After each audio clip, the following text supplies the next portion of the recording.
This unit does also have the exchange feature for changing buckets, and you can see this right here, and then you can see this pin on the bottom here, this black pin.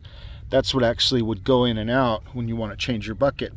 So inside you'll have a push button. You push that right now, it would be in the out position, so you'd push it to the in position. This pin would go in, then this bucket would fall and hold onto this nib right here, and it would just swing out there. Then you could just set it down and replace your bucket or put whatever you're putting on there. Like I said, this machine is a long arm. They usually have a sticker on there. Okay, all I'm doing here is pointing out those brackets on the side there, and that's just brackets where you could put a Bobcat depth system in there. I actually recommend going with a company called iDig Cells for any type of depth systems. They have depth systems where you can just, they're just a lot better. You can actually move it from one machine to another if you get a second machine kit. They're wireless, come with a screen and everything. They're called, the company's called iDig Cells, and I'll put the deal up here so you can see their web address. Of course, this machine, looking at it from the front here, it does have the enclosed LED lights. Has 4 of them in total. 2 up on top there, and 1 on the bottom. And coming around the back side, it has another one up there that's enclosed, or protected they call it, and that is actually your rear camera. The stereo antenna does have a Bluetooth stereo system that you can make and take phone calls. And even though this machine does have a lot of options, the reason you don't see rear view mirrors on it, of course, is because it does have the rear camera system inside on the display. So you can actually push a button in there, and then you can look behind you when you're backing up. Of course, with the excavators, you know, you can just turn the cab around and you're looking the other direction anyways. So, but this is nice. This has the dual rail rollers on it.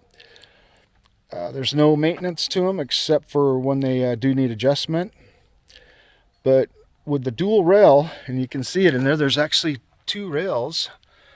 It's more stable when you drive, or nicer ride and more stable when you drive around the job site. And it's easier on your drive motors when you're digging off the side. Right now, if we were digging, of course, we'd be digging off the front of it because you have the Dozer blade up there. But we'll get inside and show you what how everything works from the inside.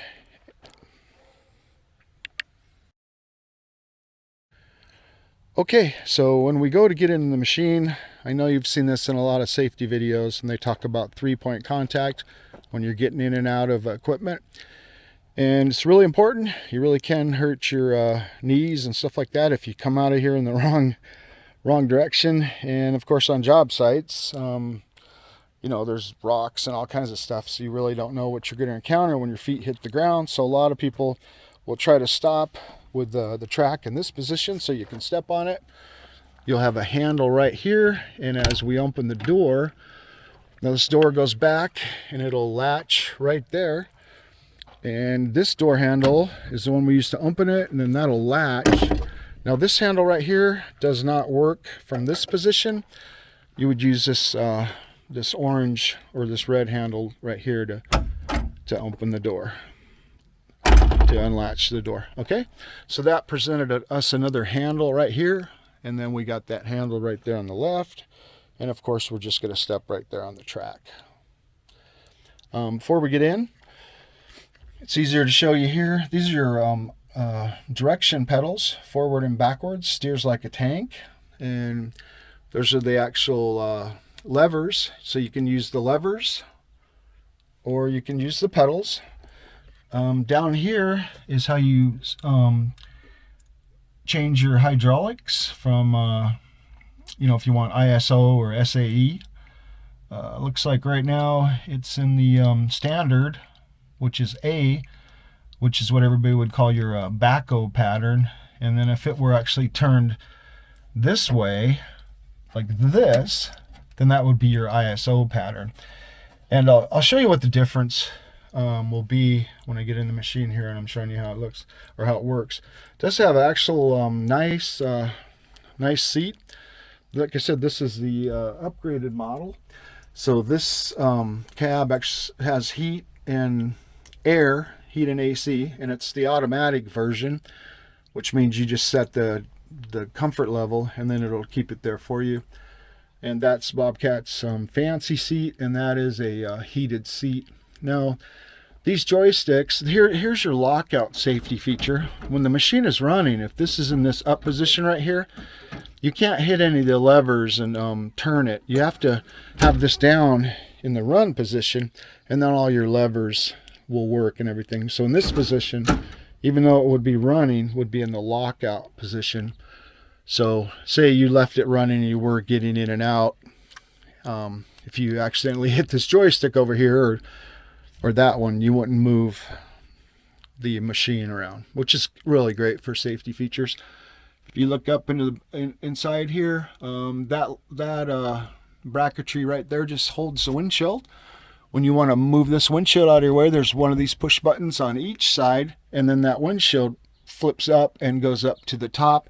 So then this area out here would be open. And it also does have a windshield wiper out there.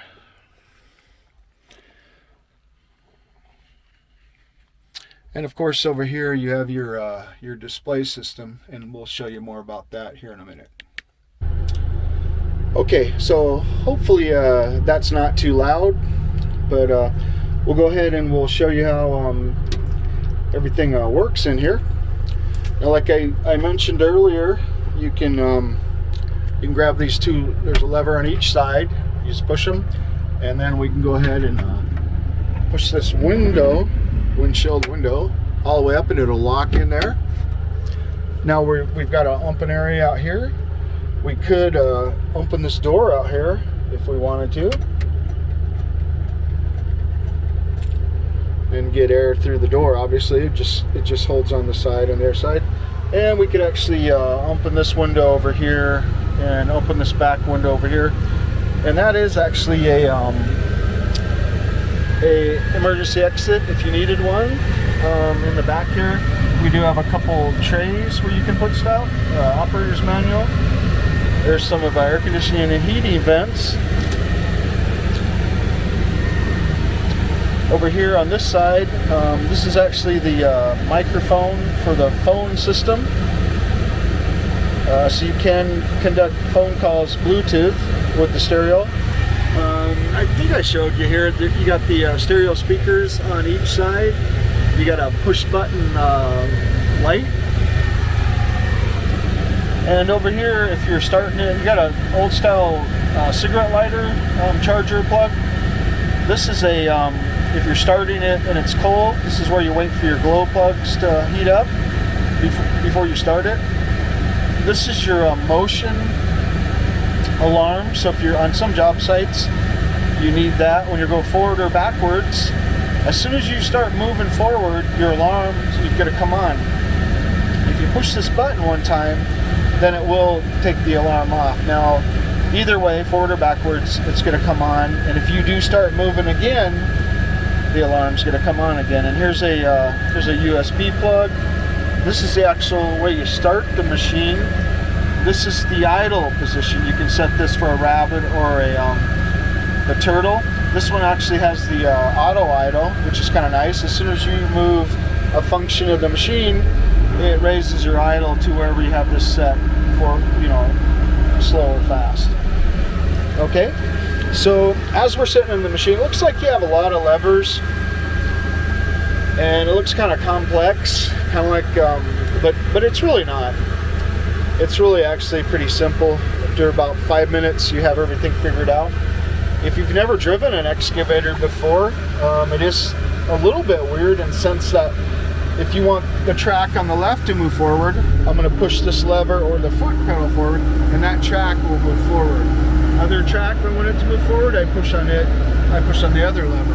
If I want to go backwards, I pull both levers backwards. If I want to turn sharper, I push forward on the left if I want to turn sharp to the right, and I pull back on the other lever. Then, of course, when I swing the cab or the house, it's going to be this joystick right here. So if I swung around, always make sure in this situation, everything on here is a Bobcat. So, but if you do have some extra big buckets or something like that, you could actually hit your Dozer blade out there. So be careful when you are swinging around. So now, when we swing around, this is what would be called working off the side. You can look down there, and with the dual flange rollers, this machine is way better to work off the side. It works better for driving on the job site also. But say we were in the backwards position. Now, if I go forward on these knobs like I did before, and I move forward, now when I go forward on these knobs, I'm going to move backwards because the cab is turned 180 degrees. So if I pull back on them, I go forwards. So you'll get used to that real quick though. But I do suggest, if I'm just turning the joystick to the right, moving it to the right, and I'm swinging the cab to the right, back over the Dozer blade, so I can explain this stuff to you. But if you do rent an excavator or buy one, make sure let somebody else unload it off the trailer, and you get used to driving it on flat land. Don't start trying to jump a ditch or something with it. Just get used to how everything works before you put yourself in a situation. If you can, tilt trailers are awesome for excavators. You hardly could ever get in trouble, but you just need to pay attention. And the beauty thing about an excavator is, if you do think you're getting into some type of situation, you can go out with the arm, which is really nice. Because then you take some of your weight, or you get it down, or you add more stability. Okay, so let's start going over what this stuff does here. We already showed on the joystick here. If I want to swing the cab to the right, I move the joystick to the right. If I want to swing it to the left, I move it to the left. This toggle button on the top of here, this is going to pivot our boom assembly out there. And if you can watch it out here. Now I'm going to move it just a hair with the joystick. Let's say we were real close up to a house or a wall or something, and we didn't want to move the cab. We wanted to move the actual digger, the actual boom. I can take this little toggle right here, move it to the left, and as I move it to the left, it's called moving it kind of like a backhoe. See it move there? And a lot of excavators, you'll see another pedal down here, and you move that pedal right or left to do this. This one just happens to work with this thumb switch here. But it's kind of a nice feature. You can see how it's going to pivot there. It's going to pivot a little more to the right side versus in close to the left side. But you can see how it works there. It's pretty neat. It's a nice feature. Now, a lot of the bigger excavators, of course, won't do that because the whole system is beside the cab, and it's not able to do that. Okay, so first of all, let's look at our Dozer blade out there. And the Dozer blade is not worked by this joystick. It's actually worked by the joystick over here on the far right. And when I move that forward, the Dozer blade goes down. When I move that joystick back up, of course the Dozer blade goes up. And one neat thing and an option on this one, there's a feature called float. And when I use the float feature, what I do is I jam this lever. You got to push it all the way down hard, and you'll hear it. You'll hear it like a detent.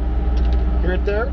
So when that is down, that front blade out there is in the float position. So there's no pressure putting it down. It's also that's a pretty heavy blade. So it's just going to pull if you want to grade or straighten out a driveway or something like that. It works really good for that. And then when I want to take it out of the float position, I just push it up like that. But if you did really want to like crown a road or something like that, you would push down, you'd put pressure on that, and you could actually lift up on your machine if you wanted to. You can lift up with the Dozer blade, then spin the cab around, then put pressure with your bucket, and actually lift the machine off the ground. But this little toggle switch on top of this joystick, as I move it to the left, it's gonna angle my blade. And that's the whole idea with this, and it's actually a really nice feature. It is an angle blade. So when you're backfilling, you can angle that blade and fill your ditch back in much easier than having to keep ramming the dirt head on to get it to go in the ditch. So you can follow beside it.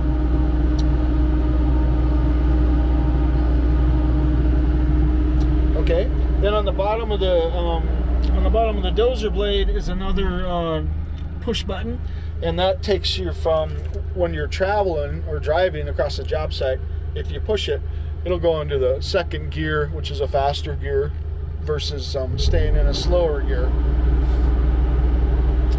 And this one right here is just a horn. Oops, actually that I'm sorry about that. That actually turns your rear view camera on if you want to do it by joystick. And then let's see. This one on the bottom of this one over here is your horn. Okay, so there is a little push button on there on your horn. All right, so this one on the bottom of here does your hydraulics. See that blue come up on the screen there? And then this one on the top, it turns your rear camera on, and you can also turn the rear camera on by well, if you double click it, basically you get full screen. If you hit it one time, you get the regular screen for the camera. Let me go finish all this stuff out front here first before we do that. This switch right here